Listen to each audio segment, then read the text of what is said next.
Carbohydrate में है आपका सरल कार्बोहाइड्रेट है, जटिल कार्बोहाइड्रेट है। तो कार्बोहाइड्रेट अलग अलग प्रकार का होता है। कार्बोहाइड्रेट में ग्लूकोज, फ्रुक्टोज, माल्टोज, गैलेक्टोज सब कार्बोहाइड्रेट है। ऐसा नहीं कार्बोहाइड्रेट के बदले में अगर ग्लूकोज दे देगा तो वो भी सही है। कार्बोहाइड्रेट के बदले ग्लूकोज, फ्रुक्टोज, माल्टोज, गैलेक्टोज ये सब कार्बोहाइड्रेट का एक प्रकार है। क्या है ये? तो मड या कार्बोहाइड्रेट जैसे ही आयोडीन से अभिक्रिया करेगा ये रंग जो देगा नीला से काला। ये देखो ये डैश का मतलब माइनस नहीं है, से है, या यूं कहें कभी कभी वर्ड बदल देता है नीलाभ से काला। क्या बना देता है? चला नीलाभ से काला। मड, एक मिनट रुकना, चला तब लिखना एकदम बढ़िया चकचका। आज जो पन्ना में लिखना है कल से बढ़िया वाला पन्ना लेके आना। मड कार्बोहाइड्रेट आयोडीन, ठीक है, से अभिक्रिया करके नीलाभ से काला रंग देता है। और अगर आप कहोगे कॉपर, हम बार बार बच्चा को पढ़ाते हैं बाबू रे, कॉपर जो है ये अपना रंग बदल देता है। कॉपर अपना रंग कैसा कर लेता है? हरा। किसके कारण? Cu2O या H2S के कारण। और चांदी अपना रंग कैसा कर लेता है? काला। और ये किसके कारण कर लेता है? Ag2S के कारण। ये बिहार दरोगा का क्वेश्चन है, हम पहले भी आपको बोले हैं, बिहार दरोगा 2023 का पीटी का क्वेश्चन है ही कि कॉपर पर किसकी परत जमती है तो वो हरा हो जाता है। कभी कभी कॉपर के जगह पीतल भी दे देगा। कॉपर की जगह क्या दे देगा? पीतल। आपको पता है पीतल में मैक्सिमम परसेंटेज किसका होता है? कॉपर का होता है। तो अगर कॉपर दे के या नहीं दे के पीतल दे देगा तो भी आंसर क्या है? सही है। तो कॉपर या पीतल, कॉपर या, क्यों कॉपर के बदले पीतल दे देगा? पीतल का बर्तन में हम लोग खाते हैं कि नहीं? अब पीतल भी कैसा हो जाता है? हरा हो जाता है। किसके कारण? Cu2O और H2S के कारण। और चांदी जो है काला हो जाता है किसके कारण? Ag2S। कभी कभी क्या करता है, चला कॉपर हरा हो जाता है और ऑप्शन में Cu2S दे देता है। तो लड़का को Ag2S याद रहता है, Cu2S मार देता है। लड़का तो रट के, अधिकतर लड़का रटता है कि चांदी के चम्मच में अंडा खाना वर्जित है, क्योंकि चांदी के चम्मच में अंडा में सल्फर होता है जो चांदी से विक्रिया करके Ag2S बना देता है, जिसके कारण वह काला हो जाता है। तो लड़का कहता है जब Ag2S से काला हो सकता है Cu2S से हरा हो जाएगा। बोलन दे। और यहीं पर बच्चा कर जाता है मिस, Cu2O से हरा होगा और H2S से भी हरा हो जाएगा। अब कभी कभी क्वेश्चन पूछता है कि अल्युमिनियम पर जो एनोडीकृत करते हैं, क्या ये भी एनसीईआरटी का सवाल है, जो एनोडीकृत करते हैं अल्युमिनियम को, ये कैसा रंग होता है? अल्युमिनियम को जो एनोडीकृत करते हैं इस पर कौन सा परत चढ़ाते हैं? तो कहेंगे Al2O3 का, दैट इज अल्युमिनियम ऑक्साइड का। किसका परत चढ़ाते हैं? अल्युमिनियम ऑक्साइड का। अल्युमिनियम को जो एनोडीकृत करते हैं मेरी जाने मोहब्बत, तो किसका परत चढ़ाते हैं? Al2O3 का। तो देखो भाई सब चला, एकदम समझ लो भयानक तरीके से पूछे जाने वाले प्रश्न है। इसके खानदान में इतना क्वेश्चन है, इसको जल्दी से लिख लो।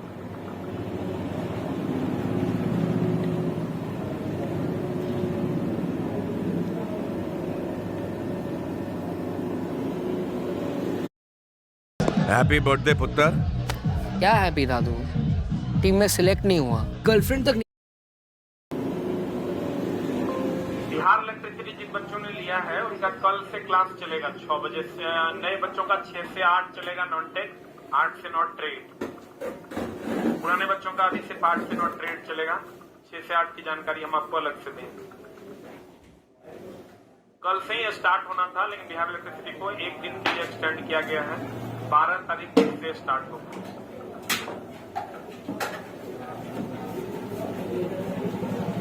केस काला दिख रहा है, केस देख के की करेगा? कंटेंट देखो ना। हो गया?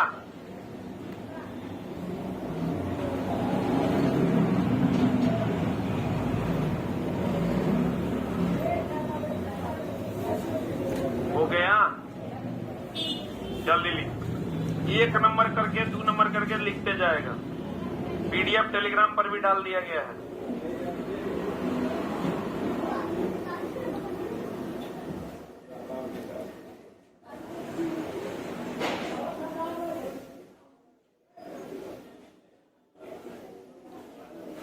गया? ये पहला ऑब्जेक्टिव था आपका। दूसरा, पहला ऑनलाइन में प्रोटीन का परीक्षण CuSO4 से किया जाता है, जिसमें प्रोटीन का रंग कैसा हो जाता है? बैगनी। देखो चला, प्रोटीन टेस्ट पूछने लगा है। क्वेश्चन ऐसा नया नया पूछता है, चला पता नहीं चलेगा चला पूछा क्या। प्रोटीन टेस्ट जो होता है ये किसके द्वारा करते हैं? कॉपर सल्फेट के द्वारा। अब बताओ, कॉपर सल्फेट अम्लीय की क्षारीय? ये ध्यान रखना, कॉपर सल्फेट जो होता है चला, कॉपर सल्फेट होता है चला अम्लीय। क्या होता है ये? कॉपर सल्फेट अम्लीय होता है। कॉपर सल्फेट क्या होता है? अम्लीय होता है। तो अम्लीय होगा तो ये ABR फॉलो करेगा कि BRB? ABR बोले तो एसिड ब्लू टू रेड कर देगा। एसिड अम्ल जो है नीले को क्या कर देगा? लाल कर, ब्लू कर देगा। अम्ल नीले को लाल करेगा, एसिड ब्लू टू क्या कर देगा? रेड। क्लियर है? अब एक क्वेश्चन और हम लोग जानेंगे। हम चला वही बात पढ़ाएंगे जो तुम नहीं जानता है या तुमको बहुत थोड़ा थोड़ा आता है, और जो तुम ऑलरेडी जानता है उस पर हम लोग आगे बढ़ेंगे। ठीक है ना? तो कहते हैं कॉपर सल्फेट अम्लीय होता है और ABR की बात होती है, यानी अम्ल नीले लिटमस पत्र को क्या कर देगा? लाल। यहां पर कोई डाउट है? प्रोटीन टेस्ट तो होता है कॉपर सल्फेट से। कभी कभी आपको पूछ देगा कि संपर्क विधि से क्या बनाते हैं? संपर्क विधि से चला H2SO4। कौन क्या बनाते हैं? H2SO4। और एक और आपको ऑलरेडी पता होगा, हेबर विधि से अमोनिया। हेबर विधि से अमोनिया बनाते हैं। और एक और जान लो चला, फेन उत्प्लवन विधि से क्या होता है? सल्फर का निष्कर्षण। फेन उत्प्लवन विधि कौन विधि? इसका संबंध सल्फर के निष्कर्षण से है। चला हम कोशिश करेंगे कि मेरे लाइफ का सबसे बेहतरीन कक्षा हम लें। वो तुम प्रश्न बनाओगे तो पता चलेगा।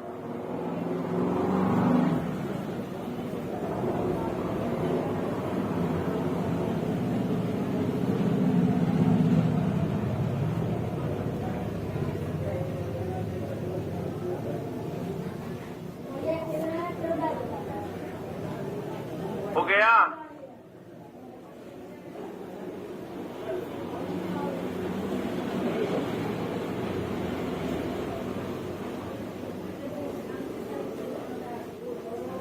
कॉपर सल्फेट अम्लीय होता है संपर्क विधि से H2SO4, हेबर विधि से अमोनिया और फेन उत्प्लवन विधि से सल्फर।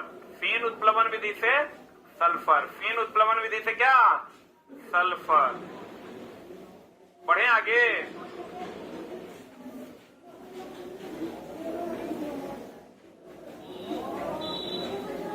कहते हैं कार्बोहाइड्रेट को देखो ऊर्जा प्रदान करने वाला भोजन कहा जाता है। जैसे चला ये वो चीज और है, ये जो लाइन लिखल है ना, ये NCERT के एग्जैक्ट लाइन है। एग्जैक्ट यही बात वहां लिखल है, उठा के खाली पेस्ट है। जैसे क्वेश्चन हम लोग क्या पढ़ते हैं, देखो कार्बोहाइड्रेट क्या देता है? ऊर्जा। ये बात NCERT में नहीं है। NCERT में कार्बोहाइड्रेट को ऊर्जा प्रदान करने वाला भोजन कहा जाता है। तो आपको पता है ऊर्जा से संबंधित आपका जो लाइन है वो सबको पता होना चाहिए। नहीं पता है तो कार्बोहाइड्रेट क्या देता है? क्या देता है? ऊर्जा देता है। और उसके बाद अगर हम बात करें कार्बोहाइड्रेट क्या देता है? ऊर्जा। वसा अत्यधिक ऊर्जा देता है, या देखो अत्यधिक न अधिकतम ऊर्जा देता है। हम सब चाहते हैं कि अगर कोई बीमारी हो तो खर्चे की चिंता किए बिना अपनी फैमिली का इलाज अच्छे से अच्छे हॉस्पिटल में करें। Everything is a copy of a copy. We need to begin again with fresh eyes. See life for what it could be. With greater tools. वसा। ऊर्जा खाली कौन देता है? कार्बोहाइड्रेट। ऊर्जा खाली कौन देता है? कार्बोहाइड्रेट।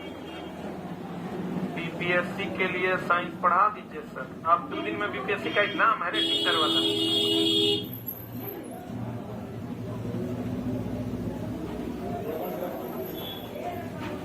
मेरे लाइफ का सबसे बेहतरीन क्लास होगा इस वक्त। आज तुम्हारे जीवन का भी सबसे अच्छा वाला क्लास होगा। कंटेंट जाएगा तुम्हारे अंदर ना, खून ऐसा तेजी से दौड़ेगा कंटेंट वाला।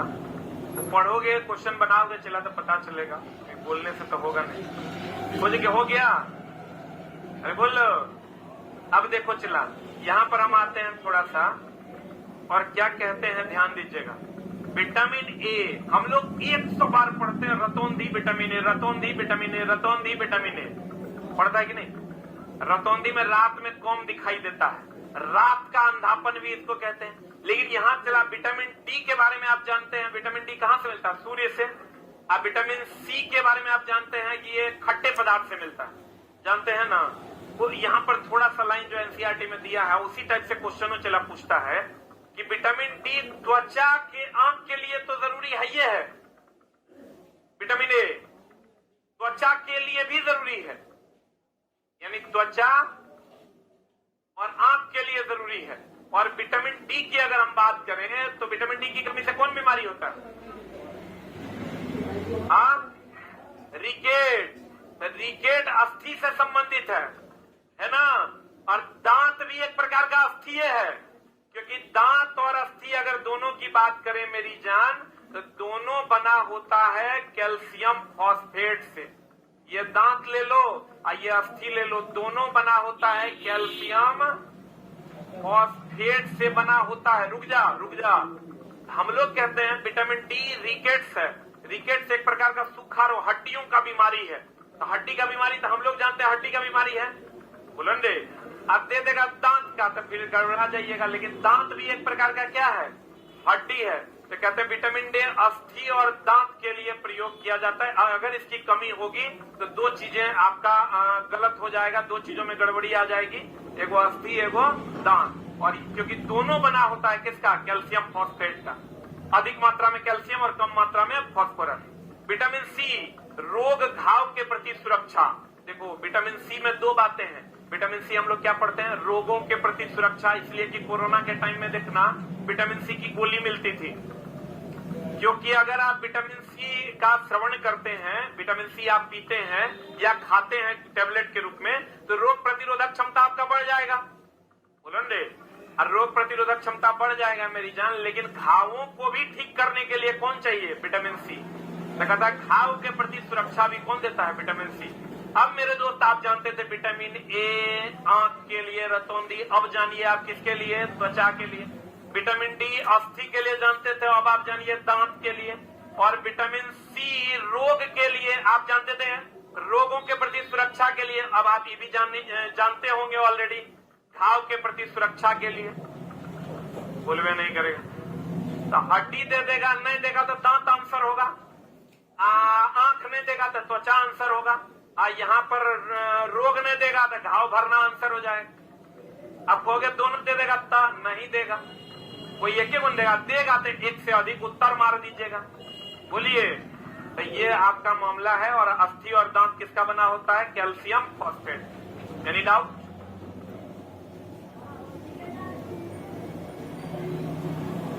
आगे बढ़े। आई सब तो नाम तो जानता होगा चलो, विटामिन ए, रेटिनॉल।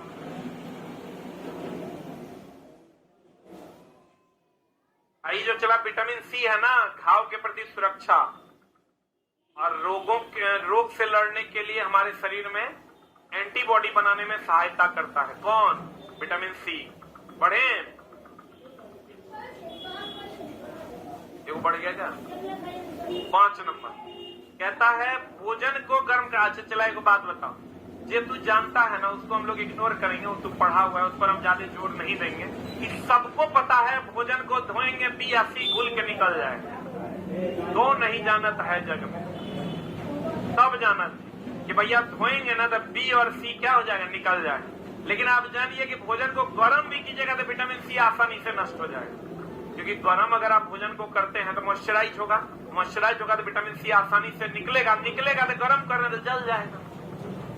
तुरंत अभी तक आप ये जानते थे कि बी और सी को अगर इसीलिए कहते हैं खट्टे फलों को काट कर नहीं धोना है, या सब्जियों को काट कर नहीं धोना है, पहले धोना है तब काटना है, न तो बी या सी पानी में घुल कर निकल जाएगा। लेकिन आज आप जानिए कि अगर आप पकाते हैं भोजन को तो बी निकले ना निकले विटामिन सी आपका निकल लेगा। क्या करने से? पकाने से। आज जल के साथ घुलनशील कौन कौन है, ये आप ऑलरेडी जानते हैं। जल के साथ घुलनशील कौन कौन है, बी और सी। जल के साथ घुलनशील कौन है, बी और सी। अब गर्म करने पर जो जल जाएगा, समाप्त हो जाएगा, वो कौन है, विटामिन सी। समझ में आया? बोलन रे, ये बहुत बच्चों के लिए पढ़े भी होंगे, कुछ बच्चे नहीं भी पढ़े होंगे, तो आप दोनों बच्चे देख लीजिए कि जल में घुलनशील बी और सी। अब भोजन को गर्म करने पर जो नष्ट होगा वो विटामिन सी। क्लियर है? बोलो हाँ आंसर। अब देखो रुक्षांश क्या होता है। रुक्षांश की अगर हम बात करें, चला देखो कभी कभी आप क्या कीजिए, चला इसबगोल वगैरह कभी पिए हैं। इसबगोल क्या है, चला वो लोग कहता कब्ज वगैरह है ना, तो इसबगोल पी लो। अब पेट गर्म हो गया, इसबगोल पी लो। इसबगोल एक प्रकार का फाइबर है। क्या है वो? अगर आप फाइबरिक फूड खाते हैं तो आपका पाचन थोड़ा सा लेट से होगा, लेकिन बहुत सारी चीजों को ठीक कर देगा वो। रुक्षांश हिंदी वर्ड है, इसका इंग्लिश वर्ड होता है चला फाइबर। क्या होता है? तथा फाइबर का एक मुख्य स्रोत, एक मिनट होल्ड ऑन। हम लोग अभी तक क्या जानते हैं कि फाइबर जो होता है वो हरे पेड़ पौधों में पाया जाता है। जैसे आप साग समझ रहे हैं, ये सब खाइएगा तो उसमें फाइबरिक फूड है वो। जैसे आप ये खाइए, क्या बोलते हैं उसको, अभी जो मिलता है यार रोड पे, अरे संतरा में भी फाइबर पाया जाता है। लेकिन आप ये जानिए चला, इसका मुख्य स्रोत साबुत अनाज है। साबुत अनाज समझते हैं? दाल है, आलू है और ताजा फल है। लेकिन आप कहते हैं, हम लोग क्या कहते हैं, दाल में प्रोटीन सबसे अधिक मात्रा में पाया जाता है। एक मिनट, लेकिन अगर हम फाइबर की बात करें तो फाइबर दाल में भी है। वो अलग बात है कि इसमें सबसे अधिक क्या है, प्रोटीन है। अगर हम साबुत अनाज कहें, साबुत अनाज जैसे चावल खाते हैं या अन्य चीजें, मकई खाते हैं आप, ये सब में भी फाइबर है, आलू में भी है और ताजा फल में भी पाया जाता है। सबसे अधिक अगर कहेगा कहाँ पाया जाता है, तो ताजा फल में फाइबर पाया जाता है। सबसे अधिक अगर कह देगा, सबसे अधिक कह देगा तो लिख लो कहां पर, फल में। सबसे अधिक कहां पाया जाता है, फल में। अब चला, इससे भी ज्यादा फाइबर पाया जाता है शैवाल में। लेकिन क्या हम लोग शैवाल खाते हैं? हम लोग शैवाल नहीं खाते हैं।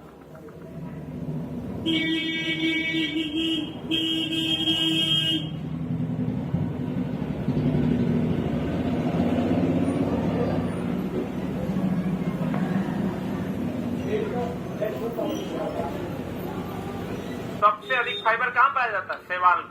सेलुलोज भी चला सबसे अधिक कहां पाया जाता है, शैवाल में। बोलन रे, सेलुलोज सबसे अधिक कहां पाया जाता है, शैवाल में।